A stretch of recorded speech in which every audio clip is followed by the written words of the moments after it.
안녕하세요. 오늘의 데일리 뉴스레터에 오신 것을 환영합니다. 1. 중국의 실패가 드러난다. 2. 에콰도르 최대 공장이 무너지고 있다. 3. 한국은 시진핑의 발전을 막는다. 한번 진실을 알아봅시다. 21년 지시간 월스트리트 저널 WSJ는 중국 국영기업 중국 수전이 건설했던 에콰도르 코카코도 수력발전소 코카코 사인클라가 10년도 지나지 않아 이미 붕괴 위기에 처했다고 보도했습니다. 중국 기업에서 건설한 에콰도르의 최대 수력발전소 완공 후 10년도 안 돼 붕괴 위기에 처해 있는 것입니다. 1년 전 구조물 등 여러 부분을 조사했을 때만 해도 댐의 벽과 터빈에 물을 주입하는 8개의 분배기 철제 터빈에서 7,600여 기 균열이 확인됐었는데 불과 1년 만에 1만 7천 개의 균열로 확대되면서 거대한 댐의 붕괴 우려가 제기된 것입니다. 수년 전부터 제기된 붕괴 위기에 대해 에콰도르 정부는 1년 전 독일 회사를 지정해 1년 동안 발전소에 대한 철저한 평가를 의뢰했습니다. 독일 조사단의 검증 결과는 충제적인 부실 공사를 이유로 꼽았습니다. 원천적인 함량 미달인 부실 자재를 사용해 시공하고 설계대로 시공하지 않은 것이 속속 발견됐습니다.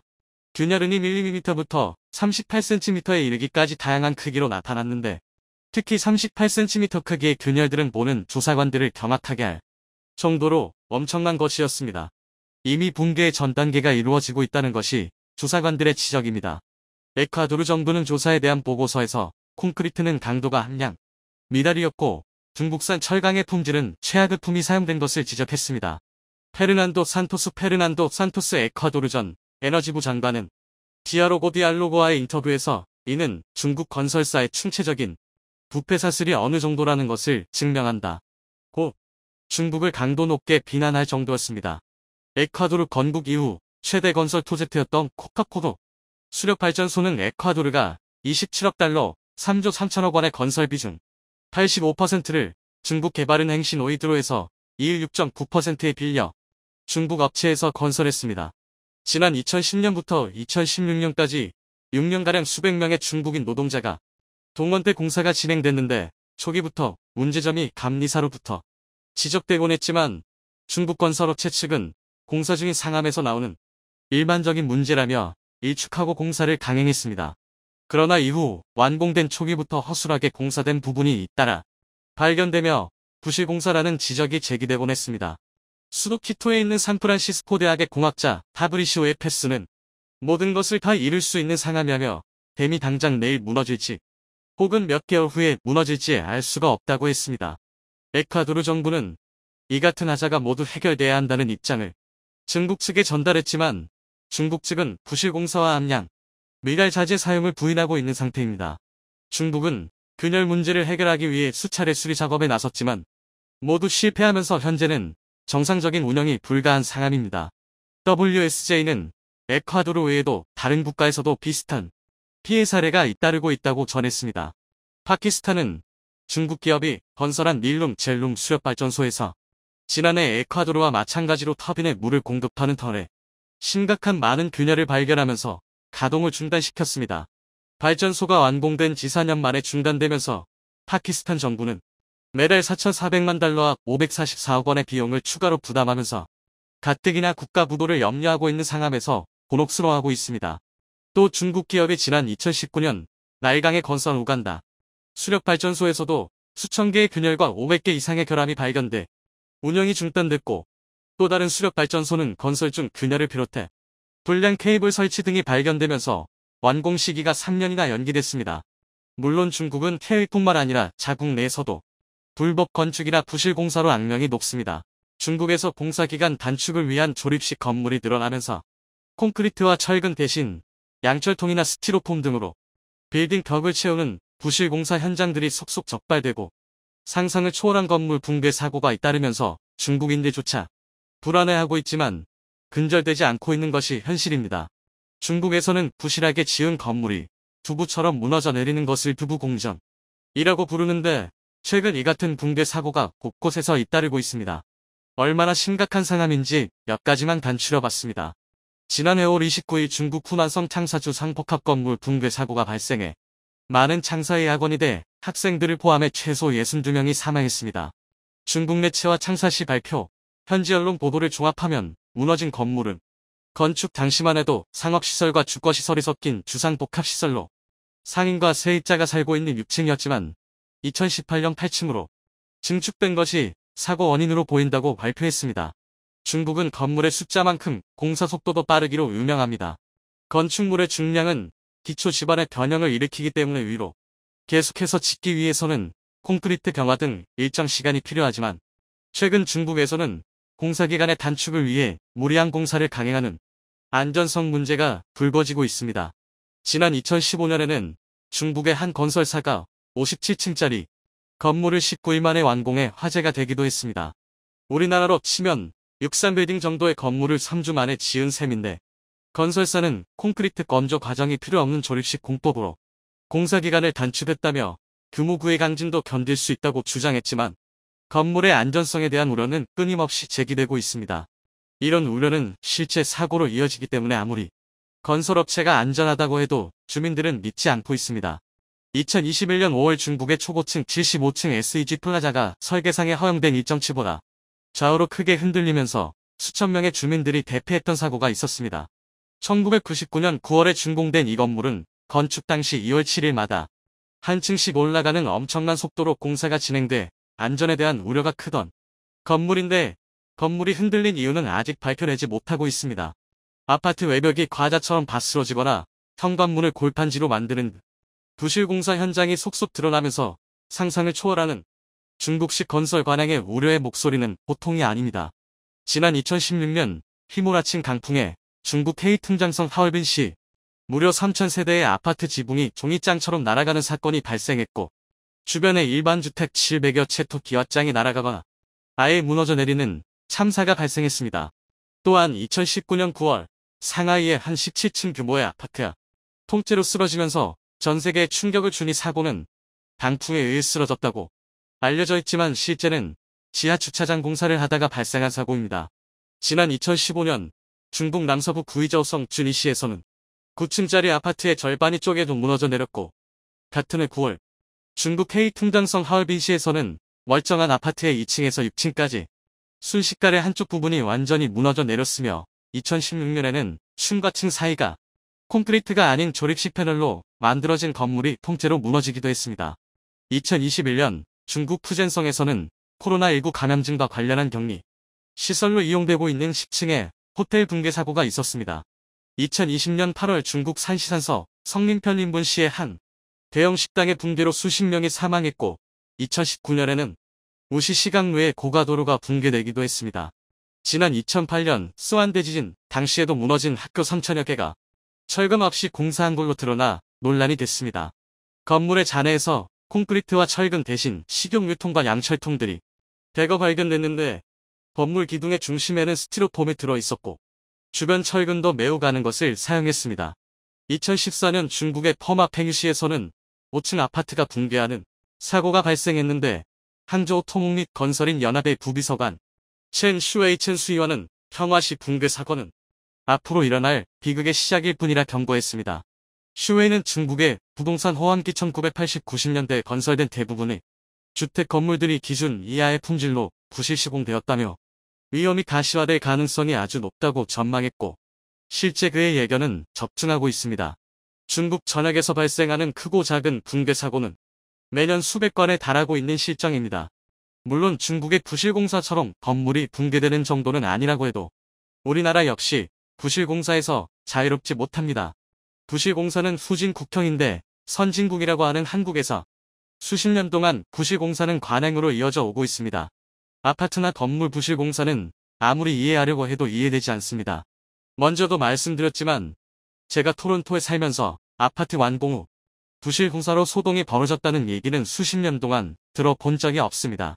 하자 부분에 의한 일부 수리나 보완이 입주 초기에 있다는 말은 있지만 곰팡이가 피거나 물이 새고 급여배의 자재 사용이나 균열, 기울어지는 등의 문제 등은 듣지도 못했습니다. 정부에서 마음만 먹으면 몇 개월 내 부실공사를 근절시킬 수 있는데 왜 그런지 부실공사는 사라지지 않고 있습니다. 감리 제대로 하고 부실 시공이 확인되면 강력한 벌금 부과하고 철저하게 책임지고 재공사, 보완하게 하면 근절되지 않겠습니까? 정말 이해가 안 됩니다. 대한민국이 중국의 발작 버튼을 제대로 건드렸습니다. 중국이 가장 열등감을 느끼는 전투기인 F-35A의 추가 도입을 드디어 확정 지은 건데요. 물론 단순히 중국을 열받게 하려는 목적은 아닙니다. F-35A를 도입함으로써 대한민국은 KF-21 블러기가 완성될 때까지 안보 공백을 완전히 메우게 되는데요. 이뿐만이 아닙니다. 최근 F-35A 추가 확보를 포함해 중국을 직접 저격하는 역대급 전력 강화 계획이 의결되었습니다. 그래서 준비했습니다. 오늘은 대한민국의 안보 환경을 한 차원 높은 곳으로 이끌 두 가지 계획에 대해 알려드리겠습니다. 대한민국이 KF-21 보라매를 공개하고 속속들이 상세 스펙이 밝혀지자 전 세계가 경악을 금치 못하고 있는데요. 특히 4.5세대라고는 끼지 않을 만큼 놀라운 스텔스 성능이 공개되자 중국은 말 그대로 입에 개거품을 물었습니다. 중국의 반응을 한마디로 요약하자면 한국이 자신들보다 뛰어난 전투기를 만들었을 리 없다는 건데요. 이와 반대로 주요 외신들은 KF-21이 장기적으로 F-35를 대체해 나갈 후보 기종이라고 분석하는 등 상당한 고평가를 이어가고 있습니다. F-35가 비록 개발 과정에서 연구기간이 연기되는 듯 다사다난한 일을 겪었지만 그래도 결국 가장 완성형에 가까운 스텔스기가 평가받는데요. 이를 대체할 수 있다는 건 KF-21의 잠재력이 그만큼 우수하다는 방증입니다.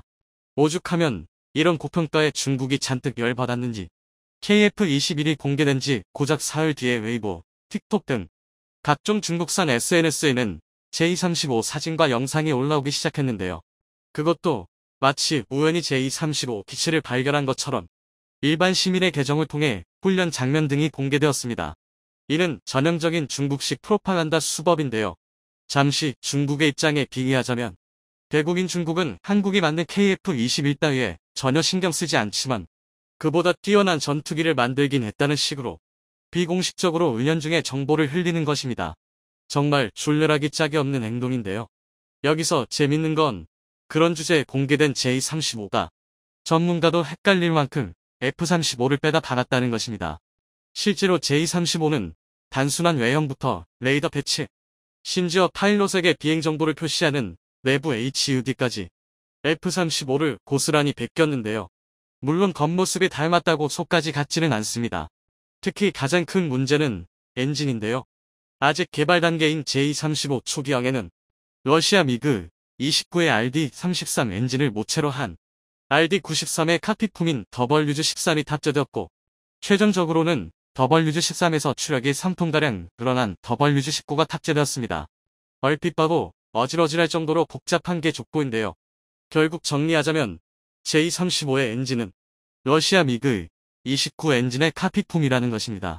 그런데 애초에 미그 29부터가 F-16, 잘해줘봐야 F-15와 동급인 기체니 J-35의 F-35의 성능을 기대하는 건 어불성설인데요. 아무리 스텔스기가 기동력에 제한이 크다 하더라도 기껏 대야 짝퉁 엔진을 탑재한 J-35가 F-35를 따라잡을 수는 없습니다. 사실 앞서 말했다시피 중국이 비공식 채널을 이용해 J-35를 공개한 건 어디까지나 프로파간다에 지나지 않는데요. 실제 성능이야 어떻고를 떠나 중국이 F-35급의 스텔스기를 개발했다는 걸 광고하는 겁니다. 심지어 저열한 수준의 복제판이라는 악평을 들어도 이런 논란을 안 들었다는 것 자체가 중국에는 이득인데요. 그만큼 F-35가 우수하기 때문입니다. 가격부터 운용성, 유지보수 측면, 신뢰도, 전투력 등 종합적인 측면을 고려했을 때 현 세대 전투기 중에서 F-35를 능가하는 스텔스기는 없습니다. 그나마 KF-21, 폭콕2가 F-35와 동등한 수준이 될 것이라 예상되는 수준인데요. 물론 단순히 공중우세 능력만 비교하자면 외계인과 싸우기 위해 개발되었다는 F-22가 최강의 전투기입니다. 하지만 유지보수 측면에서 F-22는 최악이라는 말로도 부족한데요. 심지어 한 해 국방비만 1,000조 원이 남는 미국조차도 소모되는 예산을 감당하지 못하고 초기 도입군 33대를 강제 퇴역 조치했습니다. 비록 F-35도 비행 1시간당 유지 비용이 무려 5천만 원에 육박하긴 합니다. 하지만 F-22의 유지 보수 비용과 스텔스기의 전술적 가치를 생각하면 나름 싸게 먹히는 건데요. 게다가 지금 당장은 F-35가 아니라면 중국의 J-35나 러시아 수-47이 유일한 대체제입니다. 미국과의 동맹 관계나 국제정치 사정을 배제하고 생각하더라도 도저히 믿을 만한 나라의 전투기가 아닌데요. 한마디로 F-35는 전 세계 스텔스 시장을 독점한 우수한 기체입니다. 애초에 오리지널의 개념이 없는 중국으로서는 겉모습만이라도 따라하고 싶었을 만한데요. F-35급의 스텔스기는 전자전 장비를 보강하고 제한적이나마 스텔스, 카운터 스텔스 능력을 구현한 4.5세대 전투기가 아니라면 격추하는 게 불가능합니다. 실제로 F-35는 F-15와의 모의 공중전에서 파렴으로 압승을 거뒀는데요. 미국은 물론이고 공군 체계를 갖춘 모든 나라가 양적 추력기로 4세대, 4.5세대 전투기를 사용하는 현 상황에서 F-35가 갖는 전술적 이점은 상당합니다. 지나치게 단순화한 계산이긴 하지만 서로 동등한 숫자의 4세대기를 보유했다는 가정이면 F-35를 상대방보다 얼마나 많이 보유했느냐가 공중전의 승패를 가릴 수 있을 정도인데요. 당장 중국만 봐도 J-35를 공개하면서 스텔스 기술을 완성했다고 설치고 있지만 정작 F-16급의 J-10-525대, J-11-225대가 양적 주력기입니다. 실전 배치까지 완료된 스텔스기는 J-20-50여대가 전부인데요. 그러나 J-20은 카나드를 포함한 구조적 측면에서 스텔스 성능을 상당 부분 의심받고 있습니다. 반면 F-35의 유일한 단점은 시계대 교전, 일명 도그파이트에서 비교적 약한 모습을 보인다는 것입니다. 현존하는 전투기 엔진 중 가장 강력한 추력의 F-135를 탑재했지만 단발 전투기라는 한계, 저피탐 성능이 기동성 면에서는 발목을 잡는 건데요. 하지만 우월한 스텔스 성능을 이용해 미리 발사 위치를 잡고 BVR을 시작한다면 크게 문제될 일은 아닙니다. 더군다나 F-35의 진짜 가치는 지상 타격에서 드러나는데요. 강한 엔진을 탑재한 만큼 최대 이륙 중량만 31,800kg에 육박하기 때문에 지상 화력 지원 능력은 오히려 F-22보다 우수하다고 평가받고 있습니다. 그리고 바로 이것이 대한민국에서 질적 주력기로서 F-35A를 적극적으로 도입하는 이유인데요. 세축 체계 중 가장 선제 대응인 타격 순환 체계? 일명 킬체인의 핵심 축으로서 F-35A를 활용하기 위함입니다. 여기서 킬체인이란 적의 탄도탄 등 대량 살상 무기 공격 징후를 미리 포착하고 선제적 타격으로 방어하는 체계를 말하는데요. 쉽게 말해 적성국이 탄도 미사일 발사 준비 단계에 돌입한다면 맞기 전에 먼저 공격해서 방어한다는 개념입니다. 공격이 최선의 방어라는 논리인데요. 당연히 대한민국의 적성국이라 함은 북한과 중국을 의미합니다. 특히 F-35A를 활용한 킬체인은 대놓고 중국을 노렸다고 해도 과언이 아닌데요. 오죽하면 우리 군에서 F-35A를 최초 도입하기 위해 2011년 FX 3차 사업을 벌였을 때 간첩이 개입하는 초유의 사태가 일어나기도 했습니다. 당시 이적 행위로 용의선상에 오른 4명의 인물은 직접 북한의 지령을 받고 F-35A 도입 반대 운동을 주동했는데요. 믿지 못할 만큼 충격적인 사건이지만 이는 그만큼 F-35A의 전술 가치를 상징하는 사건이기도 합니다. 게다가 결국 천만다행히 간첩 개입 사건이 실패로 돌아가면서 적성국에서 싫어하는 일만 골라서 하면 오히려 대한민국 안보의 이득이라는 말을 직접 실천할 수 있게 되었는데요. 최근 방위사업청의 주도로 F-35A 20대 추가 확보 의결에 성공한 것입니다. 더군다나 이번 F-35A 20대 추가 확보는 미국 정부가 직접 보증을 서는 FMS 방식으로 도입되는데요. 이 덕에 현재 미 공군에서 운용하고 있는 F-35A와 동일한 성능의 기체를 도입할 수 있게 되었습니다. 게다가 예비 부품과 제반 장비, 후속 지원까지 일괄 구매함으로써 규모의 경제 측면에서 상당한 메리트를 제공하는데요. 2028년까지 총 3조 7,500억 원을 들이는 이번 도입 사일이 완료되면 우리 군에서는 보합 60대의 F-35A를 운용할 수 있게 됩니다. 밀어내기식으로 F-4, F-5 같은 구형 전투기의 퇴역이 예정되어 있는 만큼 우리 공군의 질적 강화는 당연한 수순인데요. 이제는 비행 테스트마저 위태로운 구형 기체를 퇴역시키는 대신 가장 최신의 스텔스기로 질적 향상을 노리는 것입니다. 앞서 말했다시피 4.5세대 미만 기체로는 F-35를 격추하는 게 불가능하기 때문인데요. 게다가 앞서 말한 킬체인 능력 또한 압도적으로 성장하리라 분석됩니다. 애초에 60대면 현재 기준으로 아시아 최다운 영국이 되는 건데요. 단지 북한만을 위해 이 정도 수량, 성능의 F-35A를 보유하는 건 과유불급입니다. 이는 사실상 중국을 직접 저격하는 것이라 보는 게 옳습니다. 향후 실제로 대한민국이 추진 중인 세축체계 전력 강화는 F-35A 추가 확보가 끝이 아닙니다. 대한민국은 캔드의 가장 핵심이 될 정조대왕함의 SM-6 장거리 함대공 미사일 도입 사업도 함께 추진 중인데요. 이미 구매 계획까지 의결된 상황입니다. 당초 우리 군에서는 사거리 170km의 SM-1을 도입하면서 차후 SM 계열 대공 미사일을 전종 운용물 목표로 순차적 도입을 진행하겠다고 밝혔었는데요. 이번 SM-6 도입은 그 시작이라고 할 수 있습니다. 아닌 게 아니라 SM-6은 단순 사거리만 따져도 240-460km로 SM-2의 배에 달하는데요. 게다가 마하 3.5의 최대 속도로 관성유도, 능동 레이더 및 반능동 레이더를 채용해서 현존하는 정말 단계탄도탄 요격 함대공 미사일 중 가장 뛰어난 성능을 자랑합니다. 그리고 이 또한 북한보다는 중국을 염두에 둔 전력 강화인데요. 물론 북한이 고고도 탄도 미사일로 대한민국을 공격할 가능성을 배제할 순 없지만 총신과 효율을 생각하면 북한보다 중국이 더 큰 위협입니다. 당장 대한민국을 직접 겨냥하고 있는 DF-15, DF-16만 봐도 사거리 1000km급의 SRBM인데요. 이 단계부터 탄도미사일은 본격적으로 핵탄두를 탑재할 수 있습니다.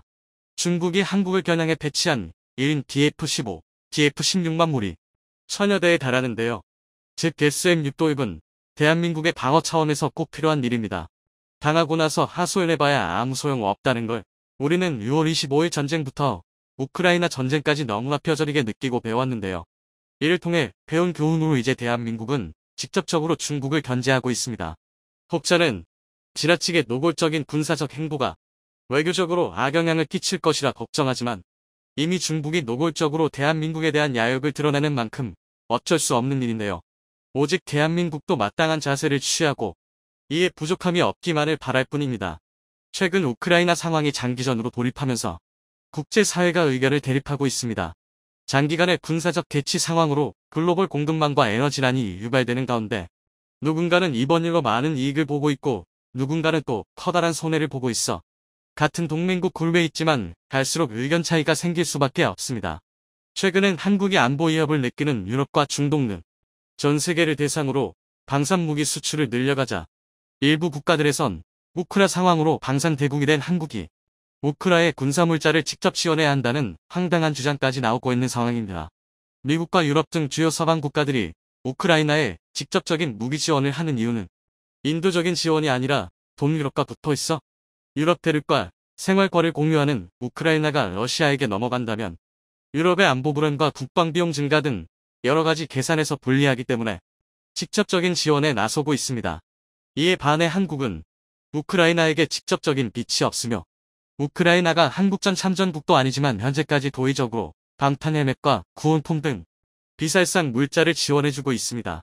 반면 군수 물자 위주로 지원하는 서방 국가들은 최근 우크라이나 지원 예산과 금액이 너무 커져 부담감을 느끼는 가운데 한국의 방산 장비가 좋다는 소식을 들었는지 한국의 지원을 촉구하고 있다는 소식이 나오고 있지만 얼마 지나지 않아 한국의 이런 주장을 한 사실을 후회하는 상황이 나오고 있습니다. 관련 소식을 자세히 알아보겠습니다. 몇 시간 전 노르웨이의 요나스 총리는 자국에 위치한 레나 군사기지에서 기자회견을 열고 독일로부터 레오파르트 전차 54대를 주문하겠다는 발표를 했습니다. 이어서 상황을 지켜본 뒤 18대를 추가로 구매할 수도 있다는 가능성을 남겨두었습니다. 노르웨이는 원래 이보다 더 많은 수의 최신형 전차를 구매하려던 계획이었으나 우크라이나 상황을 분석한 뒤 전차보다는 군사용 드론과 장거리 자주포 등을 더욱 늘려야 한다는 결론을 내리고 전차 구매 물량을 축소했습니다. 노르웨이 차세대 전차 사업에서 막판까지 독일과 함께 경쟁하던 우리나라의 K2 흑표 전차는 아쉽게 고배를 마셨지만 독일제 레오파르트가 선정되는 과정에서 실질적인 전차의 성능과는 관계없는 다양한 요소들이 반영된 것으로 드러나 전차의 성능을 직접 시험 평가한 노르웨이 군당국은 K2 흑표를 선정하지 못해 상당히 아쉽다는 입장을 내비치고 있다는 소식입니다. 노르웨이의 요나스 총리는 독일 전차를 구매하겠다는 발표를 하면서 동시에 독일과의 관계를 더욱 강화하는 계기가 될 것이라고 언급한 만큼 유럽연합과 나토의 핵심 국가인 독일의 정치적 영향력이 레오파르트 구매 결정에 큰 영향을 줬다는 분석입니다. 무엇보다 노르웨이 군 당국은 독일 전차보다 한국의 흑표가 가격도 훨씬 저렴해 같은 예산으로 더욱 많은 물량 공급이 가능하며 어떤 상황에서도 안정적인 기동성을 보장하고 현재 노르웨이군이 한국의 K9 자주포와 시너지가 좋은 방산 무기는 K2 흑표가 가장 적합하다는 의견을 냈습니다. 물론 독일제 레오파르트 역시 흑표와 마찬가지로 세계 최정상급의 성능을 자랑하는 전차이지만 유일하게 단점으로 작용하는 차이점이 있습니다. 빠르고 정확한 납기가 불투명하다는 것입니다. 노르웨이는 독일산 전차가 2026년을 시작으로 2031년까지 단계적으로 인도될 예정이라고 밝혔지만 독일 현지의 레오파르트 제조 사정을 알고 있는 관계자들은 현실적으로 이런 납기가 어렵다는 의견을 내고 있습니다. 얼마 전 폴란드에서 한국산 전차를 대량 구매한 이유도 독일 전차가 비싼 것도 있지만 생산량 부족과 납기 지연이 가장 큰 원인으로 작용했다는 것이 원인으로 지목됐을 정도입니다. 그만큼 독일과 정치적인 관계를 고려해 언제 받을지도 모르는 전차를 주문한 노르웨이는 한동안 전차 전력에 공백이 생길 우려가 나오고 있습니다. 다만 한편으로는 흑표의 노르웨이 수주 실패가 오히려 긍정적인 요소로 작용할 수 있는 상황입니다. 먼저 국내 방산업계 관계자들은 지난 2년 가까이 노르웨이가 몇 대 안 되는 도입 물량을 가지고 K2 흑표와 레오파르트를 저울질하면서 수많은 검증 시험을 요구했고 한국은 이에 응했습니다. 그런데 노르웨이의 예상보다 K2흑표에 대한 시험 결과가 좋게 나오니 지난 1년간 K2 흑표 도입 협상을 절충교역으로 진행하자며 LSM 대한미사일과 흑표를 맞바꾸거나 아니면 노르웨이산 고등어와 흑표를 바꾸자는 제안을 하기도 했습니다. 이미 한국은 장거리 지대한 미사일 개발을 완료해 실전 배치를 앞두고 있는 만큼 노르웨이와의 수지 타산이 맞지 않는 절충교역을 할 필요가 없었고 다른 국가와의 협상에서 안 좋은 선례를 남길 우려가 있었습니다. 게다가 한국의 유럽 내 자주포 시장을 평정하고 동유럽 군사무기 시장을 장악해 나가자 유럽연합과 나토를 주도하는 독일이 한국을 견제하고 있는 것으로 보입니다.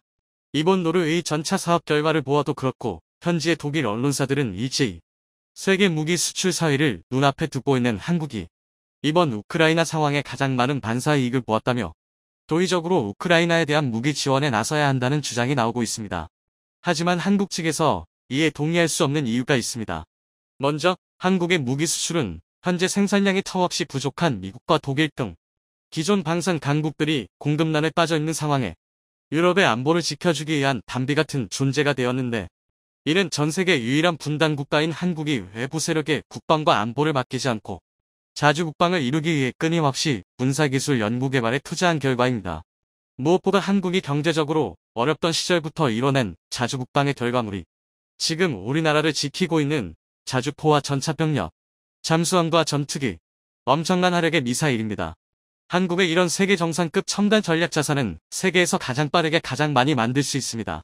대표적으로 우리나라가 현재 운용 중인 K9 자주포의 경우 미국의 자주포 1500대와 중국의 자주포 2200대보다 훨씬 많은 3040대들 운용하고 있을 정도로 굉장히 작은 땅에서 엄청난 대수의 자주포를 굴리고 있습니다.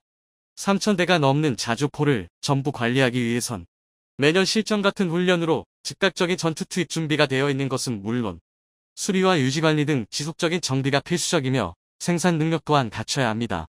한국은 유럽의 국가들이 평화 속에서 안일해진 국방력으로 변해가던 와중에도 주변의 강대국들에게 둘러싸여 긴장의 끈을 놓을 수 없는 상황이었기에 이런 생산력을 가질 수밖에 없습니다. 또한 북한과 중국을 비롯한 안보 위험 요소가 있기에 항상 대비하고 있어야 하는데 한국의 국방물자를 무상으로 지원한다면 가장 좋아하게 될 것은 북한과 중국이 될 것이고 한반도 안보 불안을 가져올 수 있어 우크라이나 군사무기 지원은 무리라는 입장입니다. 그리고 한국이 군사무기 지원을 하게 되면 독일과 같은 유럽 국가들이 경제적으로 부담을 덜게 됩니다. 현재 독일은 자국 내 포탄과 탄약이 부족할 정도로 우크라이나에 지원을 하고 있는데 한국이 지원에 합세하면 잠시 숨을 돌리고 자국 생산 물량 확보에 여유가 생긴다는 것입니다. 즉 한국이 국방력과 경제적으로 손해를 보는 만큼 제3국가들이 이익을 보는 것입니다. 게다가 국제적인 분위기 상으로 미국과 유럽 등 서방 세계와 러시아 측이 지속적인 종결 협상을 진행하는 것으로 보여 한국이 섣부른 판단을 하면 국제적으로 낙동강 오리알 신세가 될 수도 있다는 우려도 있습니다. 근본적으로 이번 사태의 원인은 러시아의 확장을 유럽연합 측에서 미리 막지 못한 이유는 지난 수십 년간 러시아산 에너지에 의존하는 정책인 노르트 스트림 프로젝트가 진행되었기 때문입니다. 독일의 메르켈 총리가 집권하면서부터 독일 주도로 러시아산 석유와 천연가스를 파이프라인을 통해 운송받자는 계획을 세웠고 그 결과 독일과 유럽은 러시아산 에너지에 자국 에너지 80%를 의존하는 역사적인 오판을 했습니다.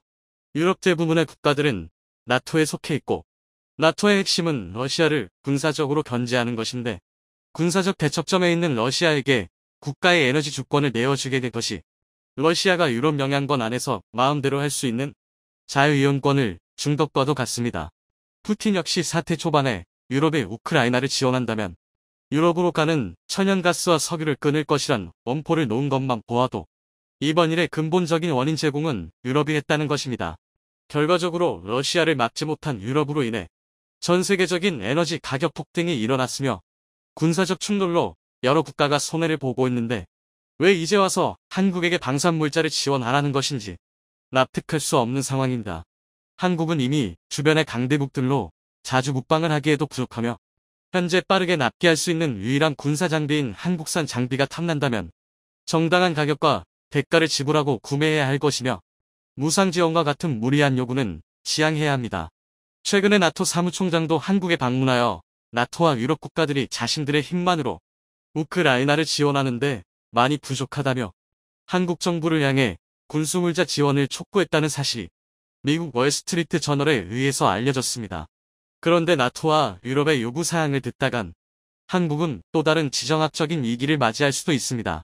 한국의 군방력 공백이 생길 가능성은 물론이고 북한과 인접하고 있는 러시아 측이 한국에 대한 조치로 북한을 지원한다면 한국에 대한 군사적 위기가 증폭될 수 있다는 것입니다.